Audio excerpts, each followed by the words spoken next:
9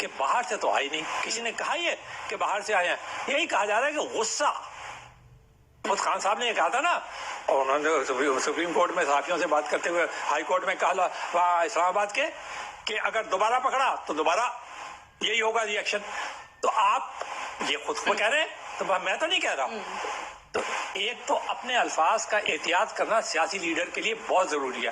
سیاسی لیڈر کو, اور بڑے سیاسی لیڈر کو, اگر کوئی وہ دعویٰ کرے کہ میں بہت بڑا سیاسی لیڈر ہوں, میرے پیچھے اتنی بڑی جد و جہد ہے, اس کے لیے بہت لازمی ہے. اور میں بالکل ایکسپیکٹ کرتا ہوں کہ خان صاحب جو ہیں وہ بڑے اچھے بڑے لیڈر ہیں. ہمارے سابق وزیر اعظم ہیں, وہ اچھی طرح سمجھتے ہیں نزاکتیں کیا ہیں, کون سے پوائنٹس ہیں, کہاں تک جانا چاہیے, فوج کے اوپر کہاں تک کرٹیسائز کرنا چاہیے. کیا کس کی جماعت نے کرٹیسائز نہیں کیا فوج یعنی اسٹیبلشمنٹ کو, کسی نے ویلکم کیا. ہر آدمی یہ کرتا. اسی یہاں تک ہو رہا ہے کہ لوگ عدلیہ تک کو, اعلیٰ عدلیہ تک کو کہہ رہے ہیں, عام آدمی بھی کہہ رہا ہے. میں خود یہ تو پھر میں نہیں سمجھتی. اچھا منور صاحب, آپ کیا سمجھتے ہیں اب جس طرح سے یہ گرفتاریاں ہو رہی ہیں, کیا مذاکرات ہو سکتے ہیں؟ دیکھیے اس وقت تو کوئی ایسا ماحول مجھے نظر نہیں آ رہا کہ تو پھر ملک کے حالات کس طرح سے ٹھیک ہوں گے؟ دیکھیے بات اصل میں یہ ہے کہ جب آپ ایکسٹریم پہ لے جاتے ہیں تو پہلے تو آپ کو نارملائز کرنا پڑتی ہے سچویشن.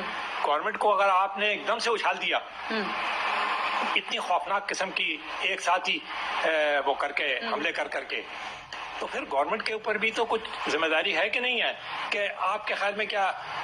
دیکھیے اگر کسی دوسرے کا رائٹ ہے کہ وہ احتجاج کرے تو اس کا احتجاج کہاں تک جاتا ہے. آپ نے وہ مشہور واقعہ سنا ہوگا کہ ایک آدمی وہ ہاتھ لے رہا تھا, وہ جا رہا تھا تو دوسرے کی ناک پہ جا کے لگا, تو اس نے کہا بھائی میں تو کیا آپ یہ کیا کیا آپ نے.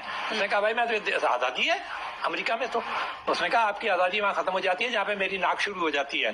تو جناب بات اصل میں یہ ہے کہ جب آپ آزادی کا مطالبہ کرتے ہیں, چاہے آزادی رائے کا, میں ایون صحافی ہونے کی حیثیت سے بھی کہتا ہوں, اگر آپ آزادی رائے کا مطالبہ کرتے ہیں تو پھر آپ ان نارمز کے اوپر بڑی سختی سے گامزن رہیں. ابھی آپ نے حوالہ دیا تھا کہ جی یہ کیا بات ہے کہ 144 جو ہے وہ ان پہ لگتی. یہ آپ مجھے بتا دیجیے, اس کا باقاعدہ ایک پروسیجر ہوتا ہے, آپ کو ڈپٹی کمشنر کے پاس اپلائی کرنا پڑتا ہے, جگہ آپ کو متعین کی جاتی ہے, وہاں کوئی دفعہ جواب ایک جگہ متعین کر دی جاتی ہے جلسے کی, تو اس کے بعد وہاں نہیں ہوتی دفعہ 114. ہاں اگر آپ لوٹر کرتے پھر رہے سارے اسلام آباد کے اندر یا سارے راولپنڈی کے اندر, اور ان حالات کے بعد ہی جو ہے وہ دفعہ 144 نافذ کی گئی گفتگو کا سلسلہ آگے آخر کار مجھے ایک بات آپ یہ بھی بتائیے کہ جو لوگ کہتے ہیں نا یہ کیوں لگا دیا گیا, وہ کیوں لگا دیا گیا, تو پھر یہ دفعہ 144 کس لیے ہے, پھر یہ تو پھر ٹریفک کا قانون بھی کوئی نہیں ہونا چاہیے. ایک آدمی لال بتی کسی آپ نے رکھی ہوئی ہے, جس کا دل چاہے وہ چل کر. ٹھیک ہے منور صاحب, آپ سے اسی پر بات کریں گے بریک کے بعد. ناظرین یہاں وقت ہوا ایک بریک کا, واپس آئیں گے ایک بریک کے بعد. جی ناظرین ویلکم بیک. پروگرام میں ایک بار پھر سے آپ کو خوش آمدید کریں گے. اچھا اس وقت میں سوال کروں گی منور مرزا صاحب سے, آپ کیا سمجھتے ہیں جس طرح عامر کیانی نے آج پی ٹی آئی کو خیر بات کیا, کل محمود مولوی نے خیر بات کیا, تو یہ کہہ رہے ہیں کہ ہم فوج کے ساتھ ہیں, فوج کے ساتھ رہیں گے, تو جس وقت عمران خان فوج کے خلاف یا اداروں کے خلاف بولتے تھے تو اس وقت یہ لوگ الگ کیوں نہیں ہوئے, اب ان کا الگ ہونے کا کیا مقصد ہے؟ پاکستان میں یہ رواج تو عام ہے. جس وقت یہ سب ملے تھے جا کے ان سے, جب وہ جہانگیر ترین کا جہاز اڑتا تھا اور وہ بھر بھر کے لوگوں کو لاتے تھے, میجورٹی تو ان کے پاس نہیں تھی, ان کے پاس تو اتنی سیٹیں بھی نہیں تھی نا پی ٹی آئی کے پاس کہ وہ سمپل میجورٹی سے اپنی حکومت بھی بنا سکتے ہے نا. تو اس زمانے میں تو اب یہ بات اس بات کے لیے انہیں تیار رہنا چاہیے کہ جو لوگ لائے تھے ان کے ساتھ ملانے کے لیے, تو پھر آپ کو اس بات کے لیے بھی تیار رہنا چاہیے کہ پھر وہی لوگ آپ کو چھوڑ کے بھی جاتے ہیں. آپ ان کو کہہ رہی ہیں, وہ تنویر الیاس جو کہ ابھی پرائم منسٹر تھے ان کے پی ٹی آئی کے, وہ تو نہ صرف چھوڑ چکے ہیں بلکہ وہ تو روزانہ بیٹھ کے لمبی لمبی تقریریں فرماتے ہیں. حالانکہ مجھے یہ بات پسند نہیں ہے.